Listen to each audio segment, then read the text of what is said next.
नमस्कार विद्यार्थी मित्रांनो, मी प्राध्यापक मस्के सर. माझ्या चॅनलवर तुम्हा सर्वांचे स्वागत आहे. तर विद्यार्थी मित्रांनो, आजच्या आपल्या हा व्हिडिओ खास आपल्या 5वीच्या वर्गमित्रांसाठी आहे की ज्यामध्ये आपण एक ॲक्टिव्हिटी शिकणार आहोत. इयत्ता 5वीच्या इंग्रजी पुस्तकामधली जी तुम्हाला जिचं टायटल आहे talking about things, activity number 2, जी की पेज नंबर 12वर म्हणजे पान क्रमांक 12वर आपल्याला पाहायला मिळेल, ज्यामध्ये तुम्हाला चित्रावरून वेगवेगळे अर्थपूर्ण असे इंग्रजी वाक्य आपल्याला या ठिकाणी तयार करावायचे आहेत. चला तर मग चित्र पाहूया आणि त्याखाली अर्थपूर्ण असे काही इंग्रजी वाक्य तयार करूया.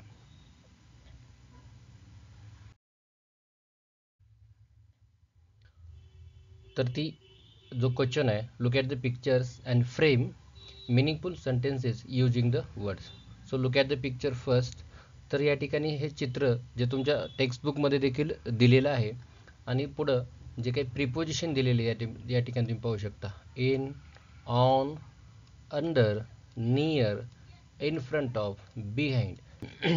या प्रिपोजिशनच्या सहाय्यानं आपल्याला या चित्राला जणू काय डिस्क्राईबच करायचे थोडक्यात. पण वाक्य तयार करताना ते अर्थपूर्ण झाले पाहिजेत आणि हे प्रिपोजिशन्स मात्र हे जे काही 6 प्रिपोजिशन्स आहेत त्या 6 प्रिपोजिशनचा वापर त्या वाक्यामध्ये असणं गरजेचं आहे. चला तर मग आपण वाक्यांना सुरुवात करूया.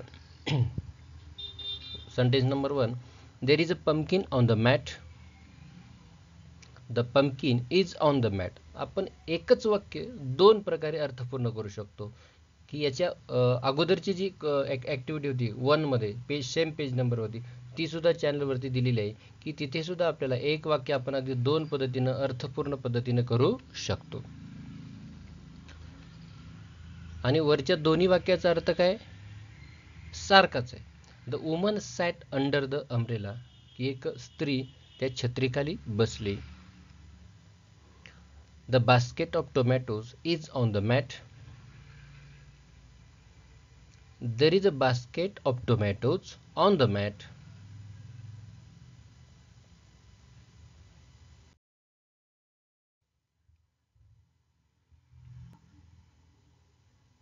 The pumpkin is near the basket of tomatoes. There are tomatoes in the basket. Preposition मी त्या ठिकाणी रेड कलरने हायलाइट केलेले आहे. The tomatoes are in the basket.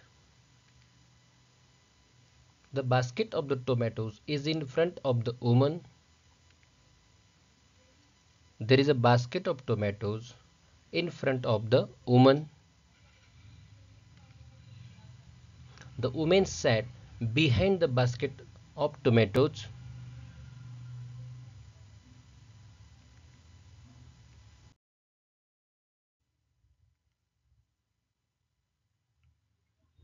Sentence number 12. The mat is under the basket of tomatoes. There is a mat under the basket of tomatoes. The big pumpkin is on the mat. There is a big pumpkin on the mat. अर्थपूर्ण अशा प्रकारचे adjective म्हणजे विशेषण add करून देखील आपण काय करू शकतो, वाक्यांना एक्सपॅन्ड करू शकतो, अधिक मोठमोठी वाक्य या ठिकाणी तयार करू शकतो. The sun is behind the hill. The girl is playing on the slide.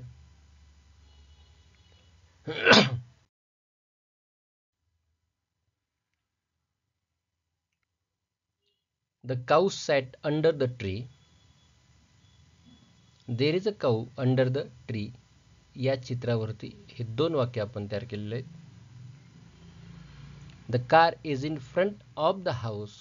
Position पाहायची आणि त्याच्यानंतर त्याचं वर्णन वाक्यामध्ये करायचं. There is a car in front of the house. The tree is near the house. There is a tree near the house. म्हणजे एकच वाक्य आपल्याला किती प्रकारे वेगवेगळे प्रिपोजिशन्स वापरून देखील करता येते आणि आपल्या वाक्यरचनेमध्ये भर पडते. इंग्रजी वाक्यरचना सुधारण्यास आपल्याला या ठिकाणी निश्चितच मदत होणार आहे अशा प्रकारच्या ॲक्टिव्हिटीमुळे.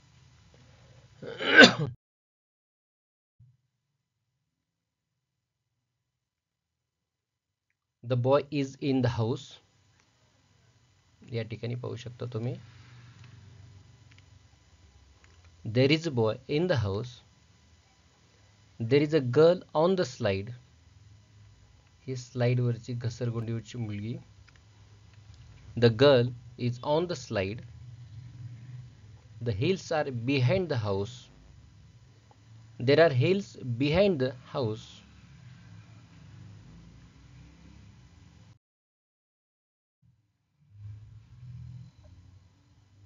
The house is behind the car. There is a house behind the car. There is a slide near the house. The slide is near the house. The cow is near the house.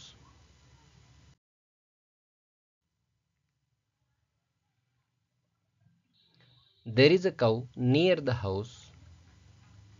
The boy is near the window. There is a boy near the window. The car is in front of the boy. There is a car in front of the boy.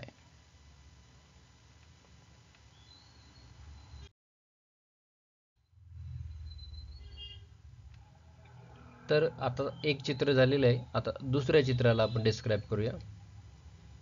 दुसऱ्या चित्रामध्ये काय दिसतंय, या ठिकाणी तुमच्या समोरच आहे जे चित्र तुमच्या पुस्तकामध्ये तुम्हाला पाहायला मिळेल. The spectacles are on the book. The spectacles या ठिकाणी पाहू शकता तुम्ही. There are spectacles on the book. The ruler is in the book. Ruler म्हणजे पट्टी, या ठिकाणी स्केल पुस्तकाच्या आत आहे. There is a ruler in the book. The pencil is in the box. या ठिकाणी पेन्सिल पाहू शकता तुम्ही जी की बॉक्समध्ये आहे त्या. There is a ruler in the box. The box is near the book. पुन्हा या ठिकाणी बॉक्स आणि book.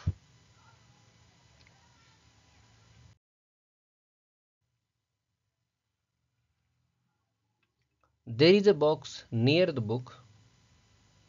The alarm clock is behind the book. There is an alarm clock behind the book. The book is in front of the alarm clock. या ठिकाणी alarm क्लॉकच्याच बाबतीत पाहू शकता तुम्ही, आपण जवळपास 3 वाक्य वेगवेगळ्या रीतीने आपण या ठिकाणी केलेले आहेत. देर is a book in front of the clock. There is a book under the spectacles. The book is under the spectacles. जसं चित्र तसं आपण या ठिकाणी वर्णन करून अधिक वाक्य करण्याचा प्रयत्न केलेला आहे.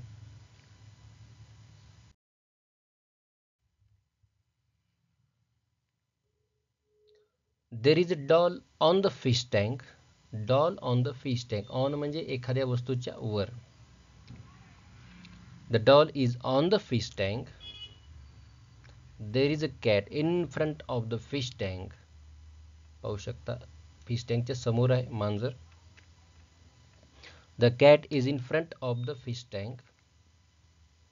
The fish tank is behind the cat म्हणजे मांजराच्या पाठीमागे. देर is a fish tank behind the cat. There are fish in the fish tank. आता फिश टँक मधल्या ह्या ज्या काही फिशेस आहेत या ठिकाणी तुम्ही पाहू शकता.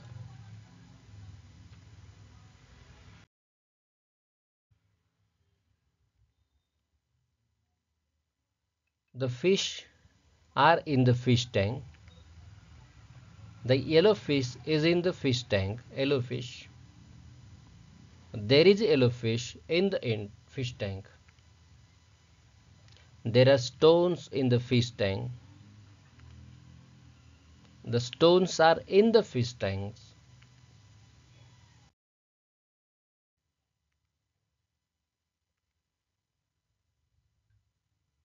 The plant is in the fish tank. There is a plant in the fish tank. The white fish is behind the stone. There is a white fish behind the stone. तर विद्यार्थी मित्रांनो, अशा प्रकारे या चित्रापासून आपण अनेक अर्थपूर्ण अशी वाक्य तयार केलेले होते. यातली जी पहिली ॲक्टिव्हिटी आहे, यातल्या पहिल्या ॲक्टिव्हिटीचे जे वाक्य आहेत त्याचा देखील व्हिडिओ आपल्या चॅनलवरती तुम्हाला पाहायला मिळेल. तेव्हा तुम्ही चॅनलवरती अजूनही नवीन असाल तर कृपया चॅनल सबस्क्राईब करा. व्हिडिओला लाईक आणि शेअर करायला विसरू नका.